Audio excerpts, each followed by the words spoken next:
Iranian officials including Iran के foreign minister, उन्होंने कहा है कि इस अटैक का बदला ईरान लेकर रहेगा और इसके कॉन्सिक्वेंसेस एवरलास्टिंग होंगे। एक्सपर्ट्स का यह मानना है कि ईरान सिर्फ 1 साल दूर था अपना न्यूक्लियर वेपन बनाने से। ईरान स्ट्रेट ऑफ हॉर्मुज को ब्लॉक कर सकता है, जो ऑयल के प्राइसेस $100 से $150 तक वर्ल्ड में बढ़ा देगा। यूएस ने ईरान की न्यूक्लियर फैसिलिटीज जैसे फोर्डो, नेटेंस और इस्फहान, इन पर इतनी एयर स्ट्राइक करी है कि ये पूरी तरीके से तहस नहस हो चुकी हैं। स्ट्राइक्स के बाद यूएस का फर्स्ट मिलिट्री इंटरवेंशन हो चुका है ईरान और इजराइल कॉन्फ्लिक्ट में। प्रेसिडेंट डोनाल्ड ट्रंप ने यह बताया कि हमारा ऑब्जेक्टिव सिर्फ और सिर्फ ईरान की न्यूक्लियर बेसिस को डिस्ट्रॉय करना था। यूएस ने अपने B-2 स्टेल्थ बॉम्बर्स यूज किए हैं और 6 30,000 पाउंड के बंकर बस्टर बॉम्ब डिप्लॉय किए गए ईरान की फोर्डो साइट पर और 30 टॉम हॉक मिसाइल्स बाकी टारगेट्स पर मारी गई। मतलब अब ईरान का न्यूक्लियर प्रोग्राम काफी पीछे जा चुका है, या फिर हम ये कह सकते हैं कि ईरान का न्यूक्लियर प्रोग्राम पूरी तरीके से डिस्ट्रॉय हो चुका है। ईरान ने कहा, हमने अटैक से पहले ही साइट्स को खाली कर दिया था, तो नुकसान कम से कम हुआ है।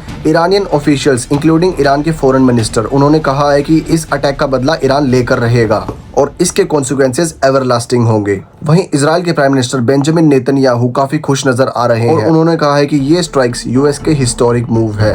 अब ट्रंप ने ईरान को एक और धमकी दी है कि अगर अभी भी नहीं रुके तो इससे भी जबरदस्त कॉन्सिक्वेंसेस झेलने पड़ेंगे। वहीं एटॉमिक एनर्जी एजेंसी ने बताया कि वहां पर कोई भी न्यूक्लियर रेडिएशन की लीक की खबर नहीं है। इजराइल और यूएसए कुछ बड़ा प्लान कर रहे हैं, ये मैंने अपनी वीडियो में पहले बता दिया था और अब वो चीज हो चुकी है। देखो, ट्रंप ने तो ईरान की जमकर पिटाई कर दी है, तो क्या ईरान भी रिटेलिएट करेगा? और अगर ईरान रिटेलिएट करेगा तो कैसे करेगा, आइए जानते हैं। देखो, ईरान यूएस के मिलिट्री बेसिस को टारगेट कर सकता है जो मिडिल ईस्ट में है। बहरीन, कतर, यूएई, अमेरिका के काफी मिलिट्री बेसिस है इन जगहों पर और करीब 40 से 50 हजार फौजी अमेरिका के इन जगहों पर रहते हैं। देखो, ईरान के पास भी काफी सारा बैलिस्टिक मिसाइल्स और ड्रोन्स है, तो हो सकता है वो इजराइल पर जमकर अटैक करना शुरू कर दे। तो ईरान अपना एक्सेस ऑफ रेजिस्टेंस एक्टिवेट कर सकता है, जैसे हुथीज, हमास, हिजबुल्लाह, इन सभी के मिलिटेंट्स ईरान का साथ दे सकते हैं। देखो, ईरान की मिनिस्ट्री ऑफ इंटेलिजेंस एक्टिवेट कर सकती है स्लीपर सेल्स को, जो काफी ज्यादा टेररिज्म फैला सकते हैं मिडिल ईस्ट और पूरी दुनिया में। हो सकता है अमेरिकन सिटीजन्स और अमेरिकन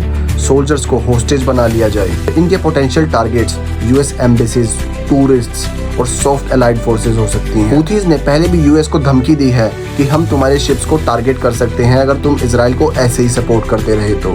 ईरान अपना न्यूक्लियर प्रोग्राम और तेजी से बढ़ा सकता है। एक्सपर्ट्स का यह मानना है कि ईरान सिर्फ 1 साल दूर था अपना न्यूक्लियर वेपन बनाने से।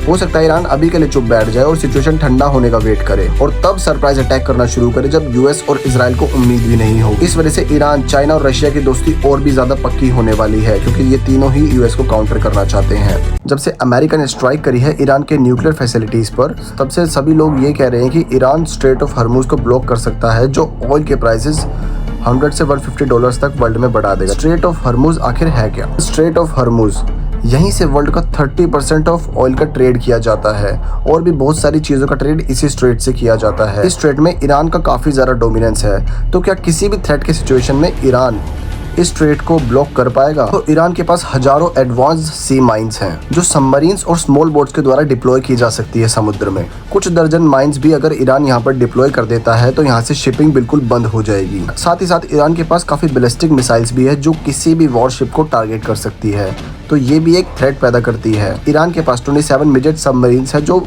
माइंस डिप्लॉय करने में बहुत ज्यादा हेल्पफुल हो सकती हैं ईरान के लिए। यूएस के सामने ये सबमरीन्स इतनी इफेक्टिव नहीं है, लेकिन ये मुश्किलें पैदा कर सकती हैं। ईरान ने एक बार नहीं, बार बार धमकी दी है पूरे वर्ल्ड को कि अगर मेरे ऊपर कुछ भी थ्रेट आता है तो मैं स्ट्रेट ऑफ हॉर्मुज पूरी तरीके से ब्लॉक कर दूंगा। और सोचो, ईरान कल को ये स्ट्रेट ब्लॉक कर देता है, किसी भी एक शिप या टैंकर को मिसाइल लग जाती है, तो यहाँ से ट्रेड होना बिल्कुल बंद हो जाएगा, जिससे ऑब्वियसली ऑयल के प्राइसेस में हाइक देखने को मिलेगा।